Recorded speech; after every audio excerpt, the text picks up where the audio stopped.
闇のやり込みプレイヤーあかねちゃんやで、付き添いの葵です。前回は無事外交特権をクリアしたんやったな。いろいろ対策も紹介したけど、結局使わずに済んじゃったね。今回はこのままメインクエスト進めて、一応最後までクリア可能か確かめるで、本じゃ吸血鬼の王でラットゲーを蹂躙するで、今更ここ程度で苦戦するわけないね。あれ？どうしたの？頭が使えて進めへん。吸血鬼の王は体が大きすぎて、ダンジョンによっては天井に引っかかるんよな。それって致命的なのでは？まあウェアウルフと違っていつでも変身できるから、使えるたびに変身解除すれば済む話や。でも人間形態のまま進んでるみたいだけど、いちいち変身解除するの面倒やし、人間形態のままでも十分強いからな。やっぱり致命的じゃないか。ほい、エズバーンのとこまで到着したで、敵対はしないみたいだね。デルフィンと敵対したからちょっと不安やったんやけど、大丈夫やったみたいやな。ほんじゃ次はカースワステンを攻略するで。あれ、結構ピンチじゃない？ドラゴンみたいな体力の高い相手にダメージレースを挑まれると普通に辛いんよな。一応吸収で回復できるけど全然足りてないね。結局そのままダメージが蓄積して負けてしまったで、ここまで強化しても負けるのか。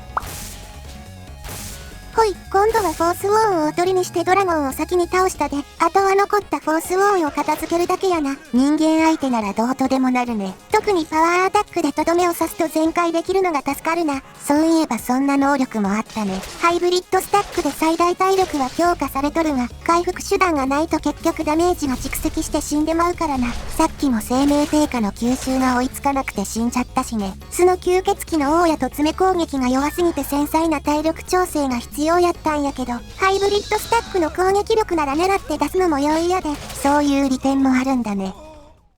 ほい、アルドゥインの壁まで到着したで、本来ならこの後パーサーナックスに会いに行くんやけど、その前にデルフィンに話しかけてブレイズ集めに協力するで、なんで、このクエストをクリアすると、とある永続ボーナスをもらえるんや。永続ボーナス？メインクエスト進めると会話してくれんくなるから割と見落としがちなんよな。確かにこのクエストやったことないかも。パーサーナックス殺せばまた受けられるんやけど、それが嫌ならこのタイミングで済ませておくべきやな。ほい、適当に暇そうな連中を集めたら今度はエズバーンからドラゴン退治の依頼を受けるで、次はドラゴンと戦うわけやけど、ちょっとした小ネタを披露するで。小ネタ？本来やったら吸血鬼の王やウェアウルフから人間に戻ると、元の装備に戻るんやけど、どちらかのバフが残っとると、装備が戻らずに裸になってまうんよな。これはちょっと面倒だね。その代わりに吸血鬼の王の魔法も解除されんから、人間形態に持ち込めるんや。おう、ただしこの方法で持ち込めるのは生命低下と死者蘇生だけで、吸血鬼の手とかは持ち込めんみたいやな。全部を持ち込めるわけじゃないのか。で、ここのドラゴンは生命低下で倒すで。でもなんでわざわざ？このクエストではブレイズのメンバーと共闘するんやけど、吸血鬼の王形態やと敵対してまうやろ？かといって人間形態やと飛び回られると全く攻撃できなくなってまうからな。なるほど。それで人間形態に生命低下を持ち込んだんだね。攻撃力は大したことないが、遠距離攻撃手段があるのとないのとでは大違いやで。ほい、ドラゴンを倒したら骨と鱗を回収してからエズバーンのところに戻るで。で、骨と鱗を渡せばエズバーンの薬をもらえるんやけど、これを飲めばドラゴン封じの能力が得られるんや。ドラゴンの近接ダメージが 25% 低下する。これで今後はドラゴンからの物理攻撃を 25% 軽減できるようになるで。ドラゴン限定とはいえ 25% も軽減できるのはかなり強いね。このビルドでは正面から殴り合うことが多いし特に有効やな。ほんじゃ、グレイビヤードから揺るぎなき力3個止めと晴天の空を教わって、パーサーナックスに会いに来たで。パーサーナックスからは、ファス、フィーム、夜の3つの瞑想のうち1つを教えてもらえるんやけど、今回はファスを教わって努力なき力を得るで。自分のよろめき率低下と敵のよろめき率増加だね。これって吸血鬼の王にも有効なの？それはよくわからんが、実はファスと夜には微小な体力回復効果があるんや。そんな効果あったの？まあほんのわずかやからほとんど意味ないな。日中は体力回復速度が下がるから足しにはなるやろ。確かに吸血鬼にとっては少しの回復でもありがたいね。ほんじゃオダハビーングに乗ってスクルダフンに行くで。あれ、もうここ？ブラックリーチは通り抜けるだけやったし、アルドゥインとはもう一度戦うから別にええかなって。まあいいけど、さっきから何やってるの？ちょっとオダハビーングに話しかけると同時に変身したらどうなるか気になってな。またしょうもないことを。成功したで。このまま会話を進めれば吸血鬼の王のままドラゴンに乗れると思うんよ。確かにシュールで面白そう。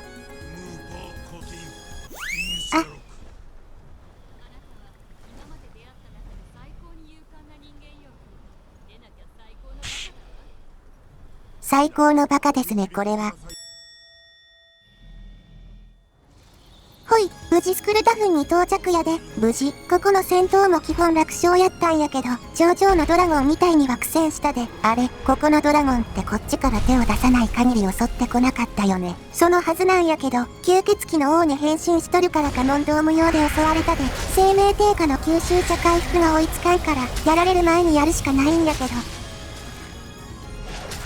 降りてきた隙に神速の反応を使って詰め攻撃叩き込んでも、半分も体力削れんかったで、明らかにこっちの方が体力削られてるね。結構ピンチなんじゃない？しゃあないからガーゴイルをおとりにしてどうにか乗り切るで。やっぱりレジェンダリーだと召喚が強いね。ただ召喚使うなら人間形態と変わらんし、あんまり使いたくないんやけどな。そもそも人間形態ならもっと強い召喚使えるしね。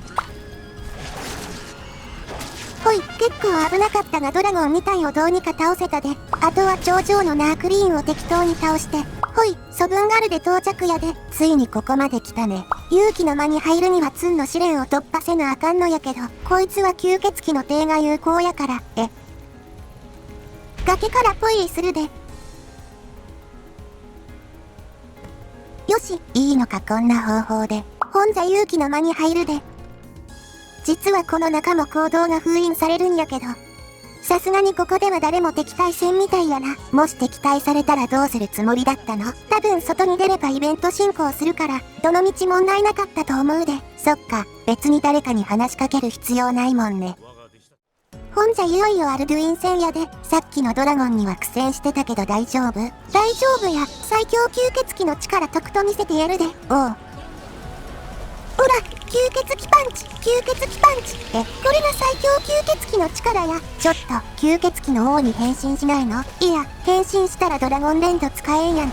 アルドゥインはドラゴンレンドはテンとダメージ通らんからな。人間形態で戦う必要があるんよ。最強吸血鬼とは一体。人間形態ならアイテムも使えるし、何よりドラゴン戦で一番辛いのはひたすら空を飛び回られることやからな。飛んでる相手には生命低下しか使えないもんね。降りてきてくれさえすれば、ハイブリッドスタックで強化した拳を叩き込めるから、上位ドラゴン相手でも苦戦することはないで。ほい、アルドゥイン撃破やで。まったく危なげなかったね。まあ味方もおるしここはほとんどイベント戦みたいなものやな。ともかくこれでメインクエストがクリア可能なことを証明できたで。最初は街に入るだけで襲われてまともに会話もできなかったのにね。ウェアウルフや吸血鬼の王のバフを人間形態に残しても、衛兵と敵対するからネタプレイでしか使えんと思っとったが、有効度を上げれば敵対を解除できることが判明したおかげで、かなり実用的になったな。有効度を上げられないキャラもスティッキンスクリプトで中立化できるしね。しかも強くて楽しいから、みんなもハイブリッドスタック、やろう。水に潜れない問題はどうするの？それはこれから対策を考えるから。本座まとめに入るで、今回はメインクエストを最後まで進めたな。外交特権も特に問題なかったし、内戦さえクリアすればクエスト進行にほとんど支障はなさそうだね。次回は吸血鬼の王に有効なボーナスを集めて、最強の吸血鬼の王を完成させるで、レベルもまだ上げられるし最終的にとんでもない強さになりそう。鍛え終わった後はいつも通り腕試しとしてカースターグと戦う予定やで、とんでもない化け物同士の戦いになりそう。で、その後は水に潜る必要があるクエストやダンジョンに挑戦するわけやけど、現在挑む予定なのはこれらのクエスト、ダンジョンやで、コメントで教えてもらった、イルクンサンド、ラルドサール、フォーレルホストの3つが前回より増えとるで、結構増えたね。さすがに全てのダンジョンの構造を覚えとるわけやないからな。まだ見落としがあるかもしれんから、思いついたら教えてもらえると助かるで、よろしくお願いします。ほんじゃ今回はここまでや。よかったらフォロー、チャンネル登録よろしくやで。いいね、高評価もお願いします。ではまた次回。